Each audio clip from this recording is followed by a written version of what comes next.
नमो नमः। सुप्रभातम दोस्तों, नमस्कार। आज की इस क्लास में टॉपिक है लिंग परिचय। इसके बारे में हम चर्चा करेंगे। दोस्तों, वे संज्ञा सर्वनाम शब्द जो पुरुष स्त्री दोनों के न होने का बोध कराते हैं उन्हें लिंग कहते हैं। मतलब वे संज्ञा और सर्वनाम शब्द जो पुरुष और स्त्री तथा दोनों के न होने का जो बोध कराते हैं उन्हें हम क्या कहते हैं? लिंग कहते हैं। ठीक है दोस्तों। और लिंग संस्कृत में कितने होते हैं? 3 होते हैं। कितने होते हैं दोस्तों? 3 होते हैं। नंबर 1 पुल्लिंग, नंबर 2 स्त्रीलिंग, नंबर 3 नपुंसकलिंग। पुल्लिंग जिन शब्दों से पुरुष जाति का बोध होता हो उन्हें हम क्या कहते हैं? पुल्लिंग शब्द कहते हैं। दोस्तों, जिन शब्दों से क्या हो? पुरुष जाति का बोध होता है, वे शब्द क्या कहलाते हैं?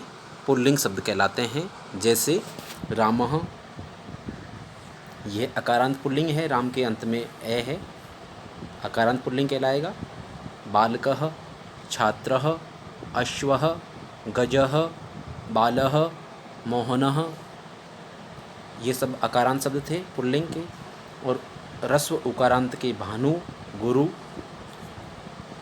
और रस्व ईकारांत हरि शब्द है। पिता में जो मूल शब्द है वह पितृ है, पितृ मतलब ऋकारांत शब्द है। और कर्ता है जो भी कर्तृ शब्द है मूल, इसमें ये भी ऋकारांत है। भगवत तकारांत है, इसका मूल शब्द भगवान में भगवत है। भगवत तय अंत में होने के कारण तकारांत पुल्लिंग कहलाएगा। आत्मा में मूल शब्द है आत्मन, तो ये नकारांत पुल्लिंग कहलाता है। और राजा में भी मूल शब्द है राजन, नकारांत पुल्लिंग है। तो दोस्तों, ये सभी पुल्लिंग के शब्द थे। और इसके अलावा देव और असुर, देव और असुर शब्द पुल्लिंग में होते हैं। मतलब देवता संबंधित और असुर से संबंधित जो शब्द हैं वो पुल्लिंग में होते हैं। जैसे देव, अमरः, शूरः, असुरः, ये शब्द क्या है? पुल्लिंग में प्रयुक्त होते हैं। यज्ञः, मेघः, समुद्रः, शत्रु, रिपुः, पर्वतः और कालवाचक शब्द पुल्लिंग में होते हैं। यज्ञ, मेघ, समुद्र, शत्रु, रिपु, पर्वत और कालवाचक जो शब्द होते हैं वे पुल्लिंग में प्रयुक्त होते हैं। अन से समाप्त होने वाले पुल्लिंग, अन से समाप्त होने वाले जो शब्द हैं वे पुल्लिंग में प्रयुक्त होते हैं। जैसे राजा से, या राजा जो शब्द है उसका मूल है राजन, इसके अंत में क्या है? अन है। ठीक है, तो इसलिए ये पुल्लिंग में है। आत्मा में आत्मन शब्द है, इसमें भी अंत में अन है। और करी में करिन शब्द है, अंत में इन है यहाँ। तो ये शब्द क्या है? पुल्लिंग में प्रयुक्त होते हैं। बात करें स्त्रीलिंग की, तो जिन शब्दों से स्त्री जाति का बोध होता है, क्या होता है? स्त्री जाति का बोध होता हो, वे शब्द स्त्रीलिंग के कहलाते हैं। जैसे अजा, बाला, रमा, मंदा, होडा, विलाता, अश्वा, चटका, कन्या, गीता, बालिका, लक्ष्मी, वधु, ये सभी शब्द स्त्रीलिंग में प्रयुक्त होते हैं। इसके अलावा जो गिनती होती है वो विंशति से नवति, 90 तक, 20 से लेकर के, विंशति मतलब होता है 20 और नवति का मतलब होता है 90, 20 से लेकर के 90 तक के जो संख्यावाची शब्द होते हैं वे स्त्रीलिंग में प्रयुक्त होते हैं। क्या होता है? स्त्रीलिंग में प्रयुक्त होते हैं। जहाँ कहीं भी आपको 20 से लेकर 90 तक की संख्या लिखी हुई मिले तो वहाँ आपको संज्ञा सर्वनाम से संबंधित जो शब्द हैं उनमें आप क्या करेंगे? स्त्रीलिंग शब्द का प्रयोग करना है, या आप स्त्रीलिंग का प्रयोग करें। इसके अलावा दोस्तों, स्त्रीलिंग में तल प्रत्यांत शब्द भी स्त्रीलिंग में होते हैं। तल प्रत्यांत जो शब्द होते हैं वे भी स्त्रीलिंग में प्रयुक्त होते हैं। जैसे जनता, यहाँ जन शब्द से तल प्रत्यय होकर के जनता बनता है। बंधुता से देवता और ग्रामता, ये सब जो शब्द हैं वो तल प्रत्यांत हैं और सभी शब्द स्त्रीलिंग में प्रयुक्त होते हैं। कई परीक्षाओं में देवता शब्द में लिंग पूछा गया है। और पुल्लिंग की बात करें तो आत्मा जो शब्द है उसमें लिंग पूछा जाता है। ठीक है, कि ये कौन सा लिंग में प्रयुक्त होता है या आत्मा शब्द कौन से लिंग का शब्द है, तो आपको ध्यान रखना है आत्मा पुल्लिंग का है। हमारे दैनिक बोलचाल में हम कई बार आत्मा के बारे में बात करते हैं तो स्त्रीलिंग शब्द मान करके बात करते हैं, जबकि संस्कृत में आत्मा जो शब्द है, आत्मन शब्द है, उसे हम पुल्लिंग में प्रयुक्त करते हैं या उसमें पुल्लिंग होता है। और देवता जो शब्द है वह स्त्रीलिंग में प्रयुक्त होता है। क्यों होता है? तलंतः स्त्रियाम एक सूत्र है, वो तलंतः स्त्रियां मतलब तल प्रत्यांत जो शब्द होते हैं उन्हें स्त्रीलिंग में प्रयुक्त करते हैं या वे स्त्रीलिंग के शब्द कहलाते हैं। ग्राम जन बंधु व्यस्तल, ग्राम जन बंधु और व्यस्तल मतलब इनसे क्या होता है, ग्राम से जन से बंधु शब्दों से तल प्रत्यय होता है। यह सूत्र कहता है ग्राम जन बंधु व्यस्तल। और तलंत स्त्रियाम सूत्र कहता है कि तल प्रत्यांत शब्द स्त्रीलिंग में प्रयुक्त होते हैं। तो इस प्रकार से जनता, बंधुता, देवता ये शब्द स्त्रीलिंग में प्रयुक्त होते हैं। बात करें नपुंसकलिंग की तो दोस्तों जिन शब्दों से पुरुष या स्त्री का बोध नहीं होता है, न तो पुरुष का बोध होता है और न ही स्त्री का बोध होता है, तो वे शब्द क्या कहलाते हैं? नपुंसकलिंग कहलाते हैं। या यूँ कहें दोस्तों वे शब्द नपुंसकलिंग के होते हैं। जैसे पुस्तकम, फलम, पर्णम, नगरम, जलम, पत्रम, पुष्पम, मित्रम, ज्ञानम आदि, ये सभी शब्द क्या है? नपुंसकलिंग में प्रयुक्त होते हैं। क्रिया विशेषण शब्द प्राय नपुंसकलिंग में होते हैं। क्रिया विशेषण मतलब क्रिया की विशेषता को बताने वाला शब्द क्रिया विशेषण कहलाते हैं। और वे शब्द जो हैं वो क्या कहलाएंगे या कौन से लिंग में प्रयुक्त होंगे? नपुंसकलिंग में प्रयुक्त होंगे। जैसे शीघ्रम, वह स गच्छति, स शीघ्रम गच्छति, तो गच्छति जो क्रिया है उसको उसकी विशेषता बता रहा है। शीघ्रम मतलब तेज चलता है, तेज जाता है, तेज दौड़ता है। तो शीघ्रम जो शब्द है वो क्या है? क्रिया विशेषण है, इसलिए यह नपुंसकलिंग में प्रयुक्त होता है। मंदम, दूरम ये सभी क्या है? क्रिया विशेषण है और इनमें नपुंसकलिंग होता है। अहन, दिन, दिनम शब्द जो है नपुंसकलिंग में प्रयुक्त होते हैं। आपको ध्यान रखना है अहन और दिनम जो शब्द हैं वो नपुंसकलिंग में प्रयुक्त होते हैं। बात करें लुट प्रत्यय की तो लुट प्रत्यांत जो शब्द होते हैं वे सभी शब्द नपुंसकलिंग में प्रयुक्त होते हैं। और त्वय प्रत्यांत शब्द जो होते हैं वो भी नपुंसकलिंग में होते हैं। और श्येय प्रत्यांत जो शब्द होते हैं वे भी नपुंसकलिंग में प्रयुक्त होते हैं।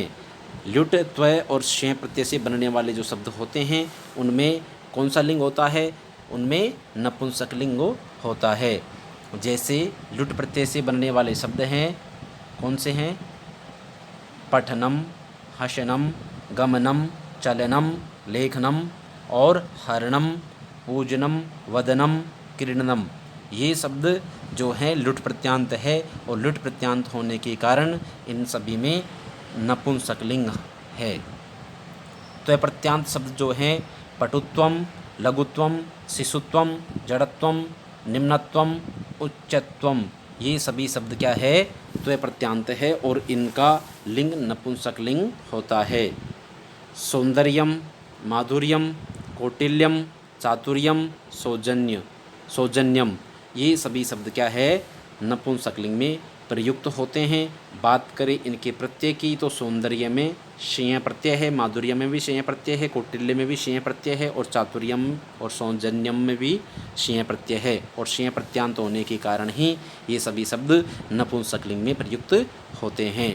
अब दोस्तों अगला बिंदु है हमारा सर्वनाम, सर्वादीनी सर्वनामानि। संस्कृत व्याकरण में सूत्र है सर्वादीनी सर्वनामानि।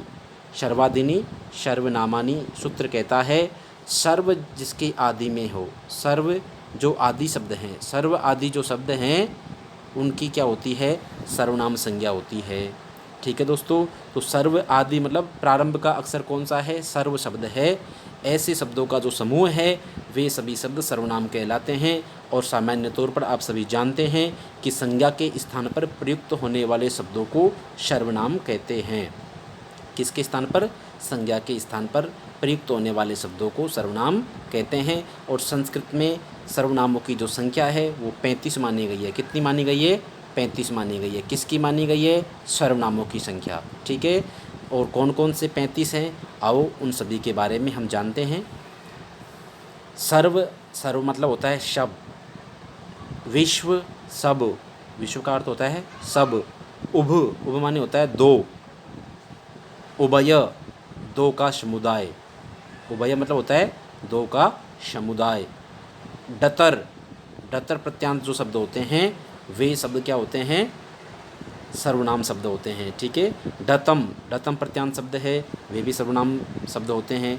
अन्य, अन्य मतलब होता है दूसरा। अन्यतर, दो में से एक, अन्यतर जो सर्वनाम शब्द है उसका अर्थ होता है दो में से एक। इतर मानी होता है दूसरा, इतर मानी क्या होता है, दूसरा। त्वत मानी क्या होता है, अन्य। त्वय मानी क्या होता है, अन्य। नेम मतलब क्या होता है, अर्ध। सम मतलब क्या होता है, सभी। सिम मतलब क्या होता है, सभी। पूर्व, पहला। और पर, पर माने होता है दूसरा। अवर, पश्चिम, अवर का अर्थ होता है पश्चिम। और दक्षिण का अर्थ होता है दक्षिण दिशा, दक्षिण दिशा। उत्तर, उत्तर दिशा। अपर, पश्चिम दिशा। अधर, अधर माने होता है नीचे। स्व, आत्मीय। अंतर, बाहर। त्यद, यह। एतद, यह। इदम, यह। यद, यह जो। तद, वह। अदस, वह, समीप वाला।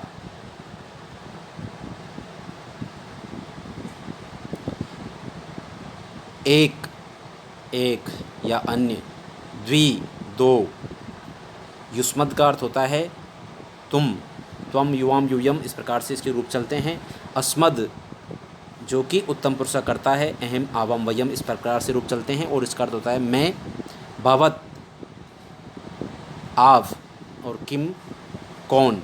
इस प्रकार से ये सभी सर्वनाम शब्द थे और इनकी संख्या है 35 और इन सभी को आपको याद करना है।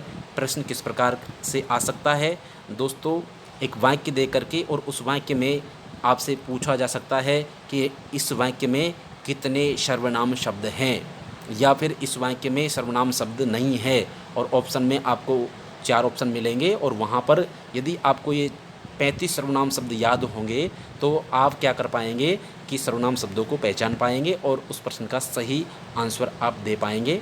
तो इसीलिए आप इन 35 सर्वनाम शब्दों को याद रखें। और संस्कृत व्याकरण ये सर्वनाम जो शब्द हैं वो चाहे शुद्धि अशुद्धि संशोधन के बारे में भी आप जब जानेंगे या पढ़ेंगे तो वहाँ पर भी आपको काम आएंगे और सभी जगह लगभग आपके काम आते हैं। इसलिए आप इन सभी सर्वनाम शब्दों को याद कर लें। और इनको याद करने का तरीका है दोस्तों, कैसे याद करेंगे, देखिए दोस्तों, आप सबसे पहले याद करें, कंठस्थ इसका वाचन करें आप। सर्व, विश्व, उभय, उभय, डतर, डतम, अन्य, अन्यतर, इतर, त्वत, त्वय, नेम, सम, सिम, पूर्व, पर, अवर, दक्षिण, उत्तर, अवर, उत्तर, अवर, अधर, स्वय, अंतर, त्यद, एतद, इदम, यद, तद, अदस, एक, द्वि, युष्मद, अस्मद, बहुतु, किम। भवत, किम मतलब ये टोटल 35 शब्द हैं और ये सभी सर्वनाम शब्द हैं, आपको याद रखना है। तो दोस्तों आज की क्लास में इतना ही। आपको वीडियो पसंद आया तो लाइक करें, शेयर करें, कमेंट अवश्य करें। और दोस्तों चैनल पर यदि आप नए हैं तो दोस्तों आप इस चैनल को सब्सक्राइब करें। आपके कमेंट से और आपके वीडियो को शेयर करने से हमें पॉजिटिव एनर्जी मिलती है। और दोस्तों, मैं आशा करता हूँ कि आप इसे शेयर करेंगे, लाइक करेंगे, कमेंट करेंगे। धन्यवाद।